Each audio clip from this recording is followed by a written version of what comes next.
मेरी मान्यता और आगम की सहमति यह है कि जो अपने धर्म के आयतन होते हैं, पूज्य पुरुष होते हैं, इनको सुख का दिन, शुभ दिन इनके चरणों में समर्पण करने से सदा शुभ ही शुभ होता है। शायद गुरु ये धर्म के आयतन खेत हैं। खेत में यदि हम शुभ दिन बोएंगे तो हमारा शुभ दिन की फसल आएगी। हम बार बार कहते हैं दुख के दिनों के केंद्र बन गए हैं मंदिर। जब दुख आता है तो महाराज को, मंदिरों को, भगवान को, पूजा पाठ को लिए आज पंचम काल में मंदिरों में दुख तो हो, मंदिरों में भीड़ तो लग रही है, सभी संप्रदायों के मंदिरों में खूब भीड़ बढ़ रही है, लेकिन दुखियों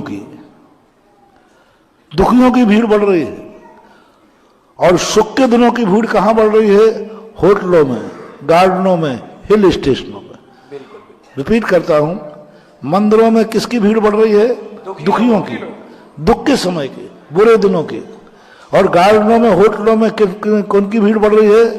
सुख के दिनों में, अच्छे दिनों में, शुभ दिनों में। यही पंचम काल की विशेषता है। और चौथे काल में क्या होता था? धर्मात्मा जो सुख का दिन है, शुभ का दिन है, वो मंदिरों में, तीर्थ क्षेत्रों में और गुरुओं के पास व्यतीत करना। जय हो, जय हो। मैं पूछना चाहता हूं कि आपका नया वर्ष आपके लिए शुभ दिन है कि अशुभ दिन है? शुभ दिन। शुभ दिन मानते हो?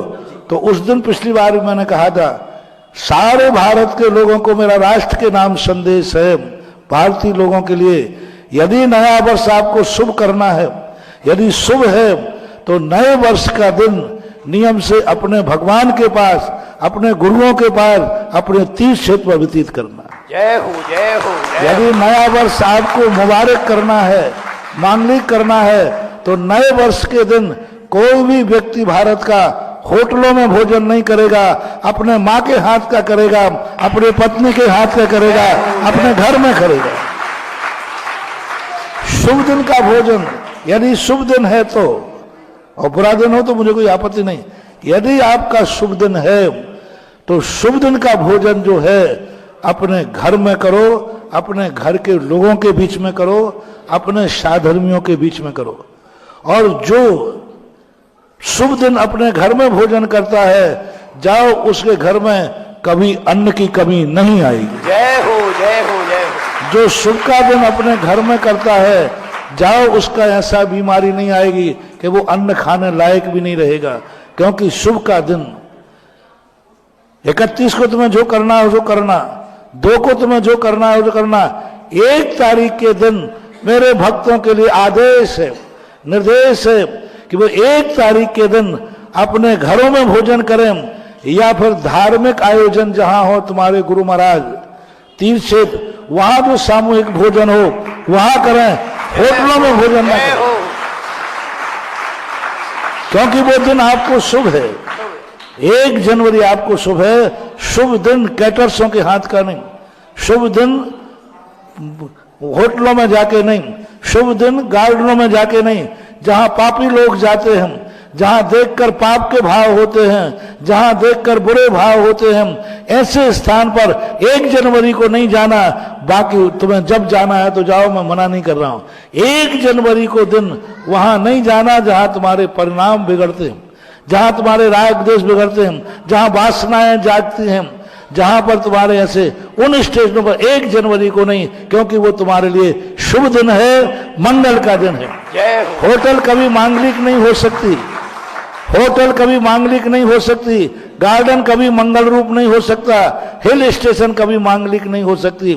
मांगलिक होता है तीर्थ क्षेत्र, मंदिर, अपना परिवार, तुम्हारे माँ बाप। जय हो। एक दिन उनके बीच में रहो, उनके साथ रहो, घर में रहो। माता बहनों से मेरा कहना है, बेटे को आदेश दो, बेटा पूरी साल भर तुझे जहां खाना हो वो खा, 1 जनवरी को तू मेरे हाथ की रोटी खाएगा और मैं तुझे बना के खिलाऊंगी।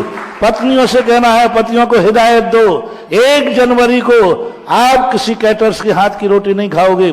1 जनवरी को पूरा दिन मैं तुम्हें भोजन बना के खिलाऊंगी। बोलो क्या खाना है? बनाऊंगी मैं, खाओगे तुम। 1 जनवरी के दिन पूरा परिवार मिलकर के अपने घर के साथ भोजन करो। तुम्हारा परिवार अखंड होगा, कभी टूटेगा नहीं। क्योंकि तुमने 1 जनवरी शुभ दिन आपने घर में बैठ करके, तुम्हारा घर कभी खाली नहीं होगा, उजड़ेगा नहीं। क्योंकि तुमने शुभ दिन, पूरे दिन आप लोग घर में रहे, एक साथ खाया पिया। शुभ दिन, वो शुभ दिन है तुम्हारे लिए। और यदि मांगलिक करना है तो पूरे परिवार को लेकर तीर्थ यात्रा पर जाओ।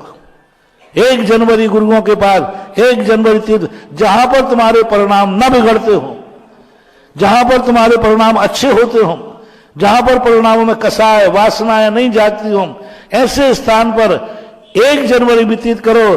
तुम्हारा बेटा बिटिया कभी तुम्हारे कुल को कलंकित नहीं करेंगे, कभी तुम्हारे कुल के लिए कलंकित, क्योंकि उनका शुभ दिन शुभ के स्थान पर बीतेगा। दुर्भाग्य का दिन है कि 1 जनवरी को मंदिर खाली रहेंगे, होटलें भरी रहेंगी। दिवाली हो, होली हो, क्या मचा रखा है तुमने? जो भी शुभ दिन आया बस घूमने गार्डन का, मंदिर खाली। और अशुभ दिन आ जाए तो बाबा जी महाराज जी कहाँ हो? हाँ है, यहाँ बैठे, तुम्हारे बाप का नौकर हूं जो तुम बैठे।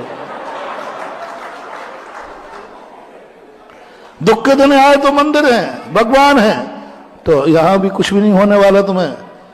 भगवान मैं आपको पुकार रहा हूं, हाँ दुख का दिन है। अरे दुख के दिन में तू भगवान को भगवान कह रहा है, दुख के दिन में तो लोग गधे को भी बाप कह देते हैं। सुख के दिनों में भगवान याद आवे, सुख का शुभ दिन भगवान के चरणों में व्यतीत करो। इसलिए 1 जनवरी को मेरा टेक टू ऑर्डर मानो, मेरे जो भक्त हैं, 1 जनवरी को हर जैनी या तो घर में मिलेगा, या तीर्थ क्षेत्र में मिलेगा, या गुरु के पास मिलेगा। ये 3 स्थान तुम्हारे हैं, 3 स्थान तुम्हारे हैं, क्योंकि वो 1 जनवरी आप शुभ मानते हो। आपको मन से दिवाली आप शुभ मानते हो, जो दिन आप जन्मदिन आप शुभ मानते, शादी की सालगिरह शुभ मानते हैं गुरु। जोर से बोल दो। अरे डरते क्यों? शर्म देखो, बोलो शुभ मानते हैं। बिल्कुल। नहीं मानते हो तो मना करो, मैं तो क्या आपत्ति है? बोलो शादी की सालगिरह कैसा मानते हो? शुभ। जन्मदिन कैसा मानते हो? नया वर्ष कैसा मानते हो? जो शुभ दिन मानते हो वो 3 स्थानों पर रहेंगे, या तो घर में, या तीर्थ यात्रा पर, और या फिर गुरु महाराजों के बाद चौथा कोई भी स्थान तुम्हारा नहीं होगा। जाओ, तुम्हारे 3 दिन, जन्मदिन, शादी की सालगिरह, नया वर्ष, दिवाली, ये 3 दिन तुम्हारे लिए मुबारक हो। मेरा दोनों हाथ से आशीर्वाद। जय हो। नमोस्तु नमोस्तु नमोस्तु।